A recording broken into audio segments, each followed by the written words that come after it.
Servus und Habidere, hier ist der Mike vom Viva la Movolution Podcast. Heute mit der Solo-Episode nur mit mir. Ich hab was ganz Schönes zugeschickt gekriegt von Pandastorm Pictures, und zwar die Serie Kryptid. Und da die anderen zwei Jungens das Ganze nicht gesehen haben, müsst ihr halt allein mit mir Vorlieb nehmen. Die Serie umfasst 10 Episoden mit jeweils ungefähr 20 Minuten Spielzeit. Also das Ganze ist eine sehr kurzweilige Geschichte und kann man locker mal so an einem Abend wegbingen. Zur Story. In einem kleinen finnischen Dörfchen ereignen sie an einer Highschool ganz seltsame Ereignisse. Es sterben Teenager auf recht grausliche Weise, auf die sie beschuldigen sie dann die Schüler und Lehrer und die Bewohner der Stadt gegenseitig. Es steigt stetiges Misstrauen. Dazu kommen noch so Teenies, soapige Sachen, also alles, was halt so Jugendliche mit 16 antreibt, sage ich jetzt. Ja, mit Fremdgehen und Partys und. Dabei werden halt nach und nach die ganzen Geheimnisse, die sie da um den See ranken, immer weiter entschlüsselt. Es deckt sich dann so eine Art Verschwörung auf. Und ja, aber zu viel mag ich euch von der Story jetzt nicht vorwegnehmen. Es wird ja hier nicht gespoilert. Nur mal so viel. Der Auftakt von dem Ganzen ist furios. Also die ersten 10 Minuten, da gibt's schon mal einiges zum Singen. Für die Ferkel unter euch wird ein bisschen rumgemacht und daraufhin muss dann einmal ein Jugendlicher draufgehen.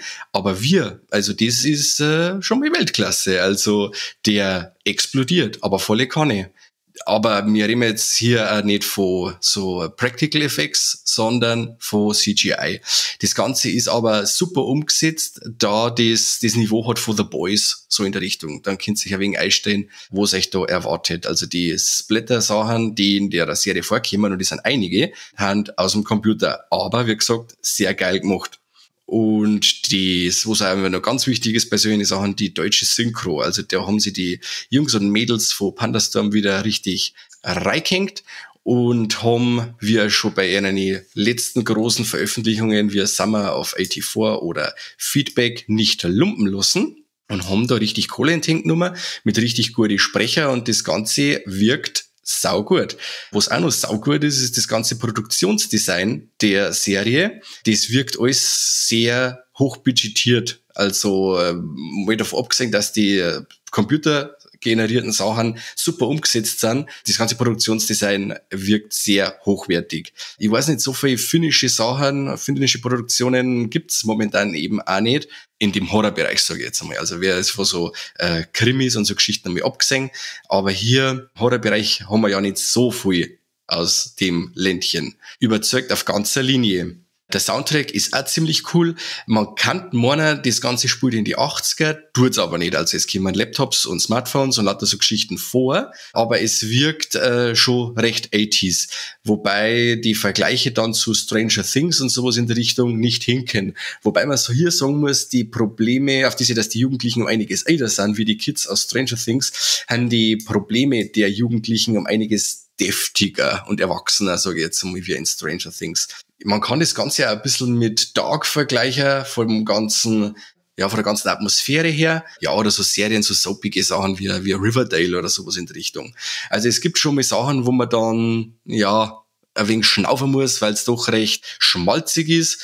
Aber das sind, wie gesagt, die 10 Episoden, 20 Minuten ist es zum Verkraften, wenn einmal eine Episode dabei ist, wo die Charaktere mehr beleuchtet werden oder das Zwischenmenschliche zwischen der Charaktere mehr ausgebaut wird. Aber ja, mit dem kann man auf alle Fälle super leben. Das Tempo von der Serie ist super hoch. Also ich war sehr zufrieden. Also man kann es einmal schön so wegschauen, weil es wirklich nichts gibt, wo man jetzt sagt, mit dem kann ich nicht leben, das halte ich nicht aus. Und die ganzen Zusammenhänge, wie das Ganze abläuft, die Backstories von eigenen Charaktere, das wird ganz langsam entschlüsselt auf die 10 Episoden. Es bauen sich ja immer mehr Fragen auf, die dann nach und nach, entschlüsselt werden. Mir hat die Serie sehr gut gefallen. Sie ist, wie gesagt, kurzweilig, sie ist blutig, sie hat ja ein bisschen Sex mit drin, aber jetzt nicht überaus. Die 16er Freigabe ist gerechtfertigt und ich kann euch das Teil eigentlich nur ans Herz legen. Ich habe recht Spaß gehabt mit der Serie. Das Ganze erscheint am Freitag, den 13.2020, passendes Datum. Freitag der 13. Welcher Freitag der 13.? Der 13. November 2020. Und ja, er beinhaltet die erste Staffel Kryptid. Ich muss dazu sagen, wer jetzt ein Bammel hat, dass die Serie jetzt eben nur mit einer Staffel rauskommt und dann eingestellt werden kann und die Serie aber mit einem Cliffhanger enden könnte, die kann ich jetzt beruhigen. Also so viel, es gibt keinen Cliffhanger, der euch in der Luft hängen lässt, falls die Serie eingestampft werden sollte. Also so wie das abgeschlossen ist sehr rund. Es bleiben noch ein paar Fragen offen, wo ich sehr gern sehen darf, wie es weitergeht. Aber an sich, falls die Serie eingestampft werden sollte, was ja in letzter Zeit nicht unüblich ist, kann man sie mit der ersten Staffel oder mit dem Serienkonzept recht gut anfreunden. Und wie gesagt, wenn es weitergeht, dann bin ich froh, weil die erste Staffel hat mir eigentlich sehr gut gefallen, muss ich sagen. Genau. So viel von meiner Seite. Schreibt euch das Teil auf die Einkaufslisten. Wenn ihr am Freitag einen Großeinkauf macht, schaut noch schnell zur Müllerei. Holt euch Kryptid von Pandastorm Pictures. Da macht ihr auf alle Fälle nichts verkehrt. Da habt ihr dann ein sauberes, schönes Wochenende mit dem Ganzen. Ich wünsche euch viel Spaß. Lasst uns ein Like da, teilt uns in die Welt, sprecht es raus. Hinterlasst uns vielleicht eine iTunes-Rezession oder sowas. Das hätte auch uns recht helfen. Also, vielen Dank und bis zum nächsten Mal.